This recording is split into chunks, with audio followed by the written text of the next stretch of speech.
Alright guys, welcome. I'm Swanky Games, and today I'm going to teach you guys how to do some flowcharts specifically. This isn't going to be quite like my pressure guide where I just showed you guys some examples. I'm going to actually go in depth to teach you guys like how to go about learning your flowcharts. This is very, very big for Hwoarang, unfortunately, for anybody who's not a Hwoarang main. But for those of us who are Hwoarang mains, there's a lot of things that go into learning how to do these quote-unquote flowcharts, and that's what I'm here to help you guys try to figure out today. So, if you guys end up liking this or finding it useful, please let me know. By liking and subscribing, it lets me know that you either enjoyed it or learned something, and especially if you learned something, it gets my videos out there, and I can hopefully help more people. Before we get into anything, I first want to take a moment to thank all of you for getting me up to 500 subscribers. That was a very huge milestone for me. I am one of those people who try to look at the small stuff. You know, 1 subscriber is a step forward, then 50 subscribers, 100 subscribers, and now 500 subscribers. To me is a big, big deal. It lets me know you guys are in fact enjoying what I'm doing, or learning something and want to learn more. So I appreciate it. I want to thank you guys so much. I'm going to be doing a couple videos to commemorate hitting 500 subscribers. So if there's other videos or other ideas you guys have in mind, feel free to let me know down in the comments, so I can consider what I can and can't do and start working on the stuff that I can do. Also, I have my Discord up, so for those of you who are looking to get a little bit more hands-on learning, or some of you guys just want to get in some GGs, head on over there. We got a small community growing there already. I think about 20 people, not too big, but it's getting there. You know, it's pretty lively most days, and that's what I'm looking for. So head on over there if that sounds tempting, and I'll be putting the link in the description down below. Also, I will be putting timestamps in the description, so make sure you guys look out for those so you guys can skip ahead to the good stuff. And lastly, as I mentioned before I just showed you guys some pressure examples in my previous video. Now we're actually going to break some stuff down here and actually go in depth on how to actually go about applying pressure in flowcharts, things you need to look out for, things to keep in mind, and so on and so on. All right, so a couple things I want to go over before we kind of get into everything. First things first is that you should never go into a match looking to start applying pressure immediately. A big thing here is that you don't know anything about your opponent, and some people are very decent or really, really good at getting out of pressure. Some people are really good at just simply backdashing out of the way, letting you whiff something, and then whiff launching you for doing something stupid. Or they'll just simply know how to wait to find out what your tendencies are, and then use that to their advantage. You don't want them to get more knowledge from you than you do from them, especially when you're the pressure guy. You're the one who needs to get in their face and make them feel like any of these attacks could have hit them if they hit a button. Also, keep in mind that Hwoarang does have a lot of frame traps, so you could essentially just attack your opponent with all these little pokes that isn't really pressure necessarily, but you know, it allows you to throw out a couple attacks, see what your opponent's tendencies are. Are they trying to duck you? Are they trying to sidestep you? Do they challenge your plus frames a lot? So on and so on. Because some people do, and a lot of people get away with it because we tend to be a little lazy when it comes to our flowcharts. Another thing to keep in mind as well, There's a big difference between pressure and flow charts. All right? A difference between pressure, or the thing that is pressure, is your opponent can still technically either interrupt you or trade with you to reset the neutral. Whereas a flow chart is your opponent cannot attack. Because if they attack into you, regardless of what you do, they will get struck. One example would be if I were to throw out, say, this string. It's a pretty good string, right? Very solid. The thing about this, however, is that after the jab, I can interrupt that back too with a simple jab, which is not something you want. So what you were initially doing in this situation is you were trying to pressure them, because on block, this 2 is +5. Most people do want to challenge that for some reason. Because if you do anything outside of that +5 that you have, they're gonna beat you. And more often than not, people want to do a crouch jab, right? So what do you do instead? Well, if you know that your opponent is gonna attack after the down 3, 4, 2, one option would be to do down forward 4, because this is 13 frames. This is inside of your plus frames. This would be considered a flow chart, because if I were to go and do this string, and then my opponent went to attack, there's nothing they could do to get out of it. If they attack, then I either get a guaranteed follow-up or I get to continue by pressure either which way. And that's a big deal. So that's stuff to keep in mind.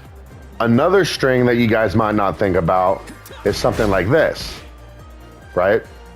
Not too big, but the main idea here is that this move right here is 0 on block, which is pretty decent.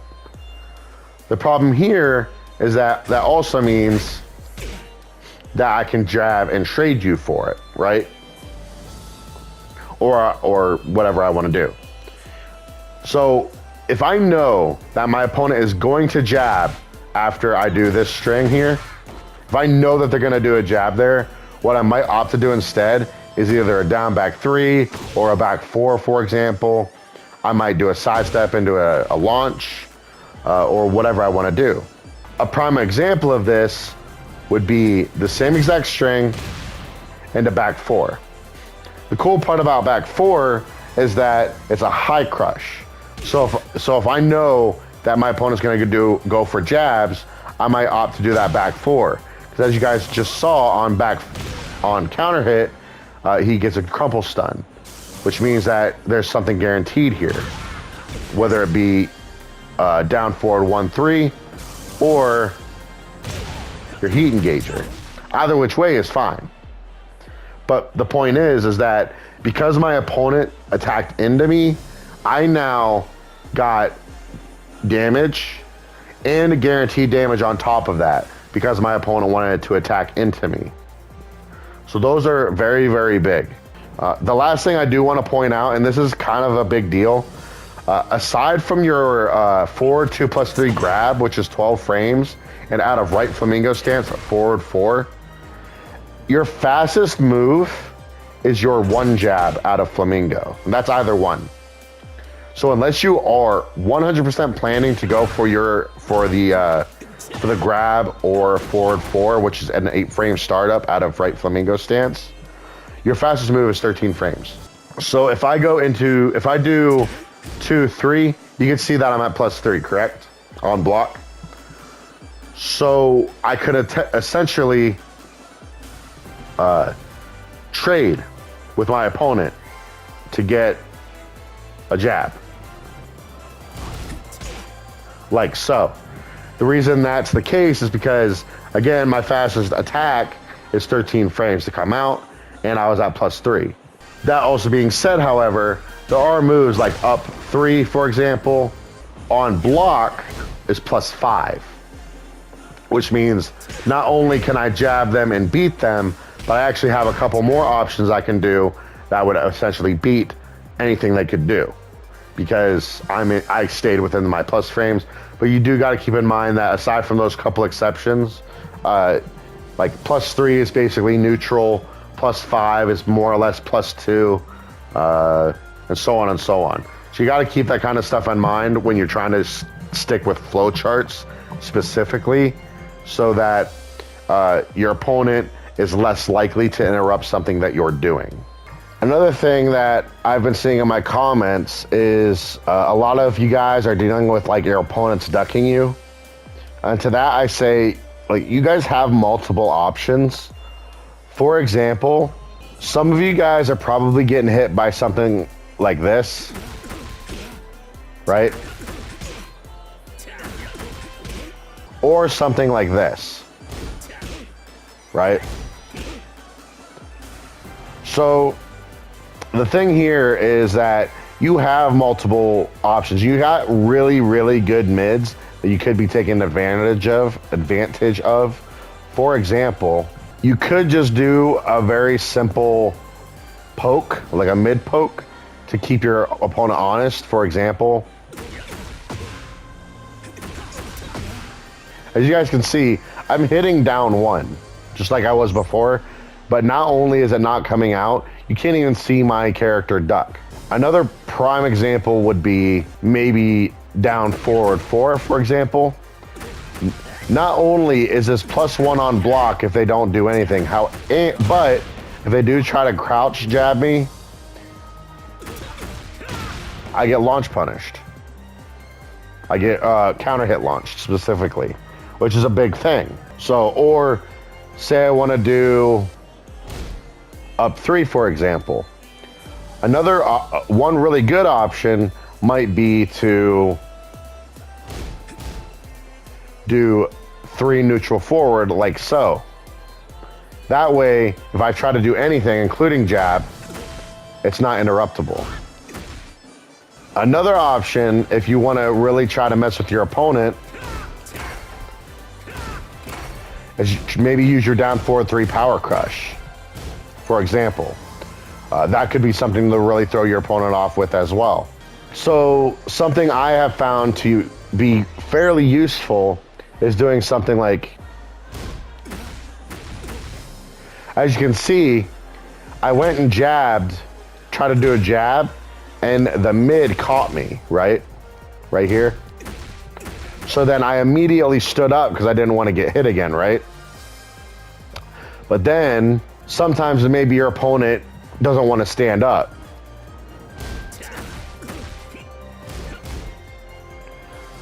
For example,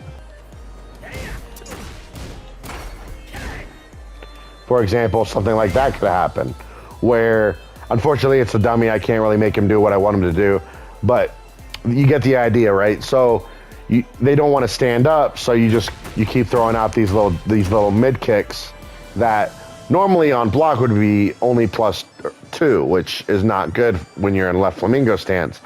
But if they're trying to stay ducked, you know, some people will stay ducked for 4, 5, 6 little kicks like this, because they know eventually you're going to go for a low.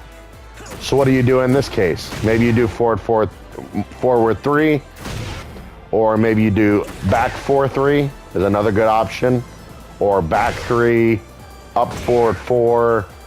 So many options, right? And all of these options would work if you're trying to deal with your opponent ducking you.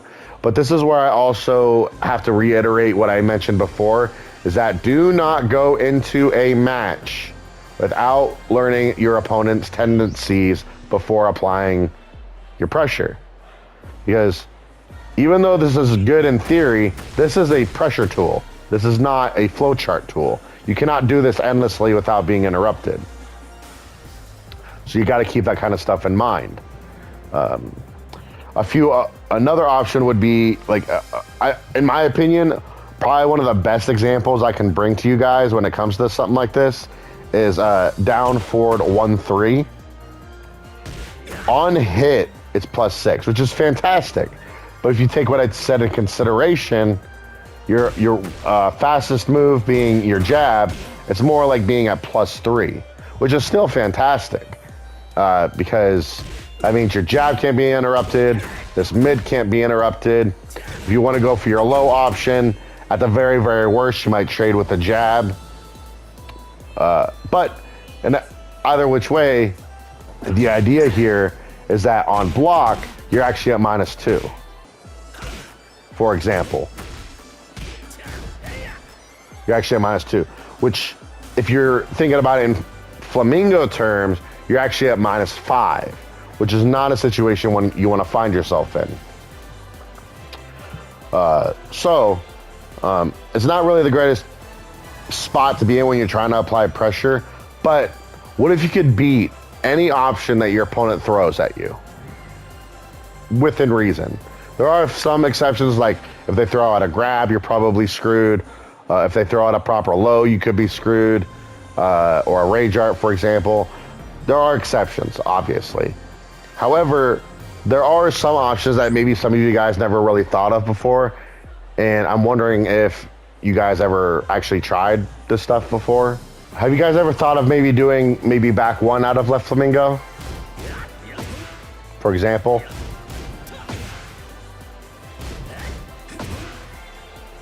Very solid option, right? Or how about your power crush? Very solid option, right? Some of you guys have tried that, right? But here's a problem with those 3 tools in particular, is that you don't really get anything special out of them, even if they do hit. And if they don't hit, for example, you're at -12, I just punished you for it. Or back 3 is another very big option, is another big thing. As you can see, punish myself every single time for it. And our last option,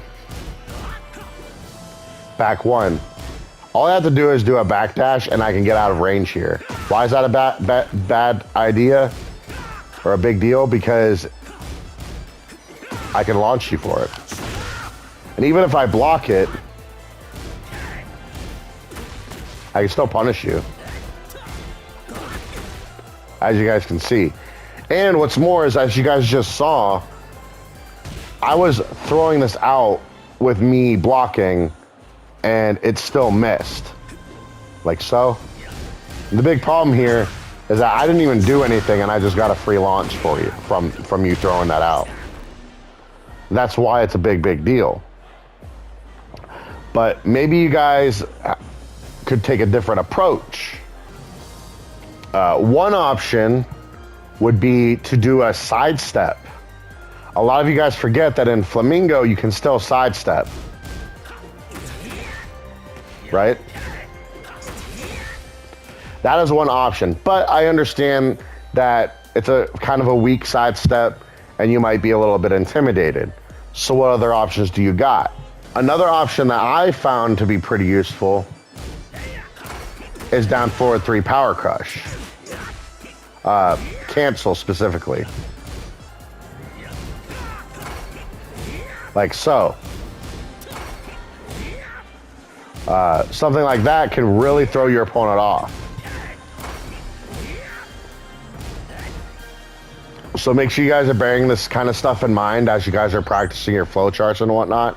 This will really help you out later on in the future.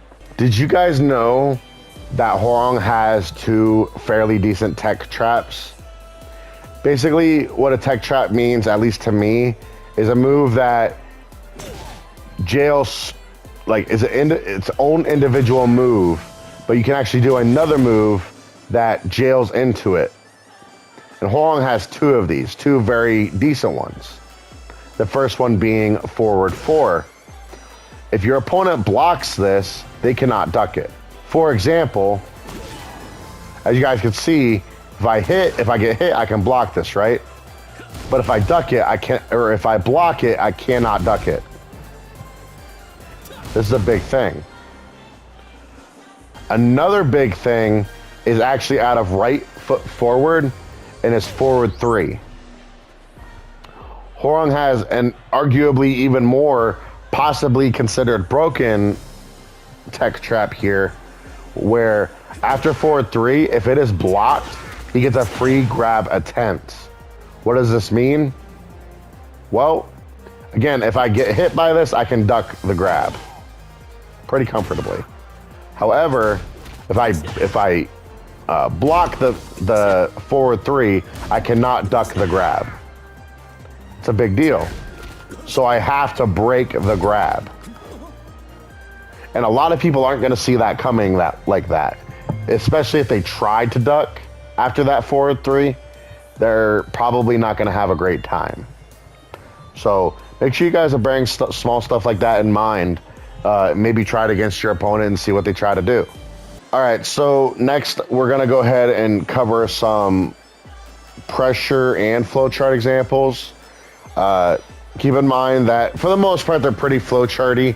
However, there are certain instances where you might go outside your frames.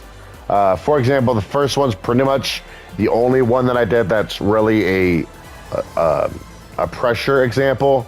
And it's not even bad. It's just all the options can trade. This is going to be 1, 2, 3 into 1 and then down forward 2. The thing about this is that even this is very good. However, as you can see, all of this can trade, right? However, it's that last part that even if you do trade, it's not the worst thing that can happen. Because what happens off of a down forward 2?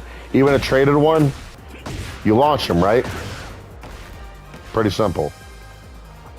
So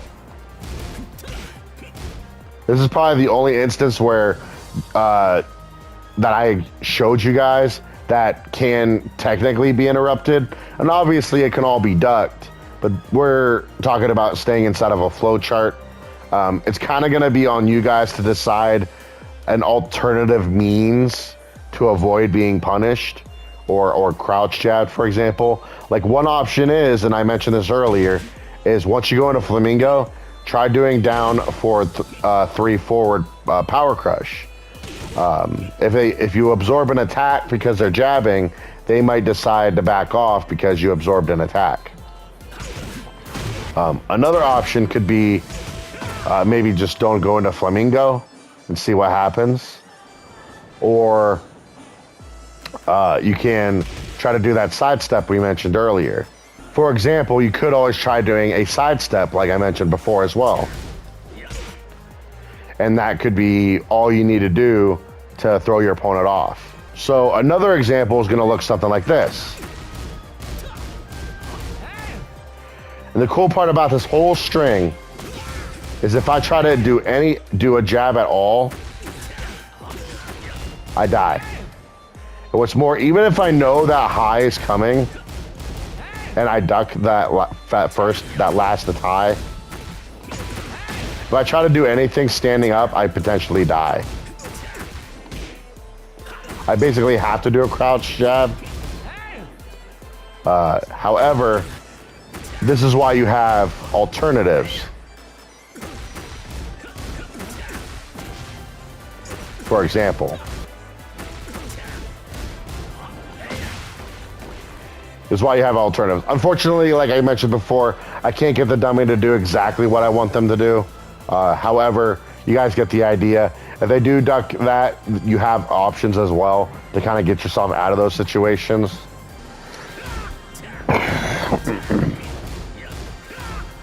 As you guys saw, all that was a lot of highs for the most part. However, if I do try to attack into Hwoarang, the follow-up will trade, giving me a guaranteed follow-up. And that's a big thing. And even if I do block it, you're safe at +9. So what, you know? So our last option is going to be a very common situation that you might find later if you haven't found it already. But a lot of times I find people doing a crouch jab after my down forward 3 from right foot forward, right? So you'll probably see a lot of this, right? So then the question becomes, how do I get out of that situation? Well, what you might not realize is that you have a power crush that you can use. And again, once they see that you absorb their attack, they're probably going to stand up to try to avoid the follow-up. That's going to be a big thing moving forward. And like I mentioned, all that was down forward 3 from right foot forward. And then you have to hit down forward 2 plus 3 and hold forward to do your power crush. And then you can continue, right? So this is how you would kind of abuse being outside of your flow charts. Because keep in mind that a power crush is like crush, I guess, starts at 8 frames. So even after like a down forward 1-3, you have like 4 frames of free time, which isn't a lot, don't get me wrong, but that's a lot of time to throw out this power crush, and hopefully your opponent does attack into you, so that this kind of makes them freeze for a second, and then you kind of continue from there. So that's a big thing, and this is something I do a lot, and you'd be surprised how often something like that works. It shouldn't, I don't think it should, but something like this works a lot more than it probably should. So take it how you will. Another big thing I like to do is I'll do down back 3. As you can see, it's -1 on hit, and then I'll do a sidestep and do a 4. You guys saw how long I delayed that 4? Like, that took a long time before I hit 4, and I still managed to get the sidestep 4. So why does something like that work exactly? Well, after a down back 3 and a sidestep, keep in mind that after this, even you're only at -1, right? So what can you do? Well, if they try to do anything, for the most part, that isn't tracking, you could potentially just get your +5, or even more so, you might counter hit launch them. There's a lot of options in that one situation. So it's one of those things where you kind of need to experiment and see what works. And some things will work on other character or players, and some things won't. And that's just a matter of learning to adjust based on your opponent's play style. This is where, again, I think I mentioned this like 2 other times, you have to learn your opponent's tendencies. Because if you do a down back 3 and they like to jab afterwards, then this is a fantastic option. However, if they don't, then this is still a fantastic option. But if you do this and they say they know that low is coming, then they might block it and you're at -13, which isn't the worst thing to happen. But so what? You can also just do a sidestep into a back 3, which I personally wouldn't do. You do a sidestep into a JFSR, you do a sidestep into a down forward 2, you do a sidestep into a down 3-4 if you want to, and actually continue pressure there. There's so many options you guys can do that can really help open your opponent up. And the idea here is you want to kind of force your opponent to block you, so that eventually, say you want to do a low, you can do this low, for example, or you want to do a launcher. They're more likely to say block a low. If you've been throwing out nothing but lows this whole match, they're more likely to block it because they don't want to get hit by yet another low. I'm not even kidding. I was literally in a match like an hour or so ago, and I literally just threw this out like 12 times. I'm not kidding, 12 times. And the opponent never ducked once, right? And so I literally got in his face, did this, and they actually finally ducked the last time, and I did a wall rising 2-3, and I did my combo, and they died. Because something like this doesn't seem like a big deal until you do it a handful of times and you realize that just by doing it 6, 7 times, you just took half their health. You know? And then you do a simple combo like this.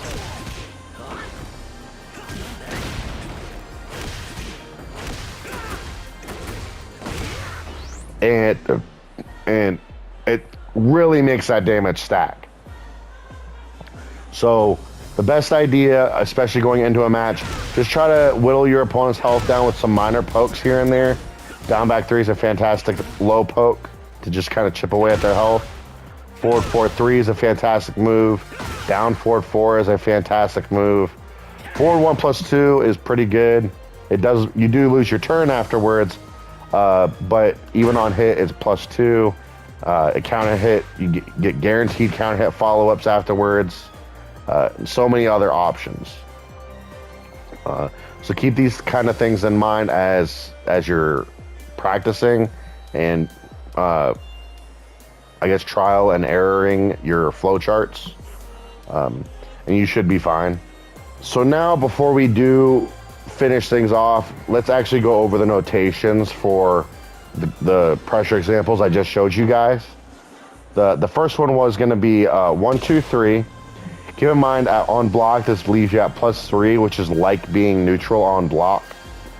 So this is why you're going to go for a 1. It's your fastest option. If they try to do anything else aside from a jab, you'll trade, or you'll beat them. And if they do a jab, you'll trade. So you'll do 1, it'll leave you at +5, and you just simply do a down 4-2. I know this looks kind of dull and boring, but you got to start somewhere, and this is a very, very good start. You'll be surprised how often this works, especially in the lower ranks. So definitely make sure you guys are trying even that small stuff. Next example is going to be down 3-4. More often than not, this is not going to get blocked, but what if it does? Well, if it does get blocked, you're at +8, which is like being at +5. So another option, since you'll be in right flamingo stance, would be 2. This will leave you at +5 in right foot forward. Then you do forward 3, which can be kind of tricky. However, the idea here is you'll go in a left flamingo stance and you'll do another forward 3. So far it'll all look like this, right? And then that forward 3, if it gets blocked, you're at +1. So what does that mean? That means if you do this mid check right here, this kind of goes hand in hand with the 1, 2, 3 option. You're kind of putting yourself in a neutral situation where if they jab, you might trade, but anything else is going to be too slow. So you'll do 3, 4, and 2 down forward 4. So the whole thing would end up looking like this. Easy, right? I think so. The idea here is, even though there are a couple of small issues here, or you can be interrupted, for the most part, if they do anything slower than a jab, it will still be your turn. And what's cool about this is you are using quite a handful of mids. At least 3 mids there, which is very, very good. You really want to try to add in those mids if you can. That's going to be very, very vital moving forward. The third example was forward 3. This is +6. All right. From here, you can either do down forward 4 forward. Keep in mind that this has very poor range, especially after forward 3. So if they're continuing to back, that could be kind of difficult, which is why you also have forward 3. Make sure you guys keep this in mind. However, if you do down forward 4 forward, you'll be at essentially +2. And then you'll do 2 again. This will leave you at +5. then you do 2, 4 forward, and then you do 2 again, and then you do forward 1 plus 2. So the whole thing would end up looking like this. So yes, that was a lot of highs. However, the idea is we're really trying to stay inside of our frames here.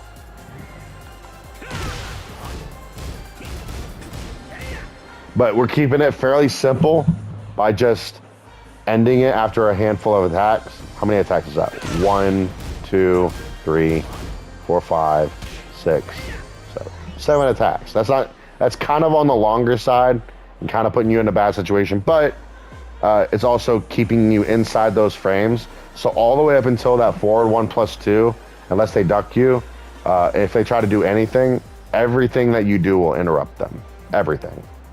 And then say they are backing and you can't get that down forward 3 in there, then you could either you would do forward 3, and here you would kind of do the same thing, but you'd do 3, 4, and then 2, 4 forward into 2, and then forward 1 plus 2. So it would look like this. Like so. And then what's cool about this one is that you actually do have another mid in there. So it really helps kind of check your opponent if they do try to duck a little early. And then your last option is going to be from right foot forward, down forward 3. Again, this is +1. And your best option is going to be your high. So this is why you would maybe want to combine, mix this with your power crush. But I'll show you guys the other first version first, which will be down forward 3 into 2, 4 forward. This would leave you at +5, so essentially +2, and then 2 again, so this would leave you at +5. Then down forward 4 forward into 1, 2.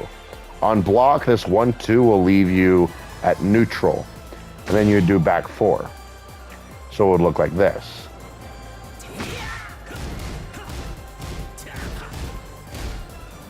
Right? Why is that such a big deal?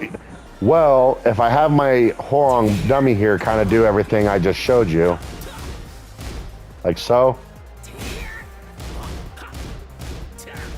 If I try to attack into that back 4, I think I mentioned this before, but just in case, you get a free follow-up if they do attack into you.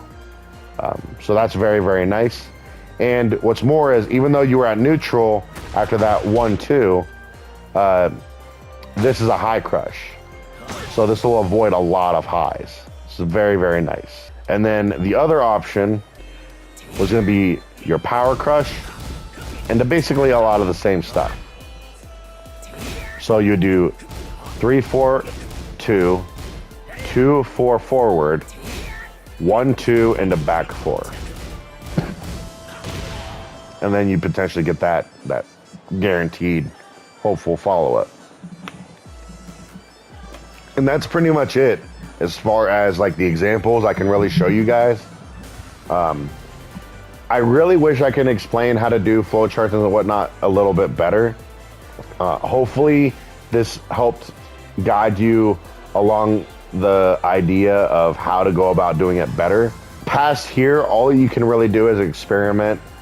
Make sure you guys are going through Hwoarang's move list. There might be some moves that you guys haven't even thought to use yet because you don't know that it's there, or you don't know its frame data. Keep in mind, you have the frame data right there on the screen. You can throw it on and test things. And this isn't something you're going to do in a day or so. This is something that's going to take time. So don't rush progress. Just take it one step at a time, you know. Focus on, 2 hit strings for now. 2 hit strings are perfectly fine. And then work your way to 3 hit strings. And then maybe work on a 4 hit string. Or a 4 hit string would work. And then work your way to a 5 hit string, for example. And just work your way up. And that while you're doing this, just try to stay inside your frames. And that's the best thing you can do. And if you do find yourself in a neutral situation where you find yourself in a neutral situation, like so, then maybe add in like a sidestep, and then like a sidestep 4, or maybe just that back 4 like I mentioned before, or maybe a crouch dash. This can get you out of a lot of situations as well, because you can avoid a lot of the highs that would normally hit you, but now that you're crouching, they won't, and then you can attack into them. Stuff like that is stuff to keep in mind. That's pretty much it. Like I said, I think that's pretty much all I can really teach you guys. However, from here, you guys just gonna have to experiment, figure things out. But I do hope this helped you guys out a little bit. At least hopefully it made practicing and figuring things out a little easier for you. And you know, going forward, I do hope to face some of you guys and see what you guys can come up with. In the meantime, guys, thank you guys for joining me, and I'll catch you guys in the next video. Again, thank you guys so much for 500 subscribers, and I will catch you guys in the next video. Take care of yourselves, happy gaming, and peace.